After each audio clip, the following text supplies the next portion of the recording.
Today we are going to discuss about Padmasana. Padmasana is an advanced meditative posture that you can do to practice any kind of meditative activity. It also helps in improving the sciatica pain, sciatica pain and lower back pain. You can avoid this if you have knee injury, hip injury of any kind. It opens the hips and it makes sure hip flexibility increases for the person.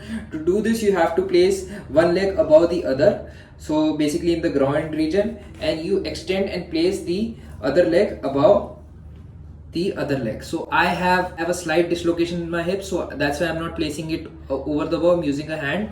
So you can avoid this if you have hip pain, or do it under the guidance of yoga professional. I'm not placing too much pressure on my hip because there's a slight dislocation for me. So you can avoid this altogether and you return gently.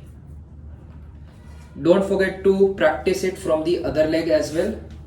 So to do this, you have to place the leg above, and then you gently roll and place the other leg top of the mat. Okay, so this way both sides of your hip will be elongated. Leg that is on the top, that side of hip is elongated, and especially the region that is right next to the hip socket. The hip socket region has a lot of muscle, lot of ligaments.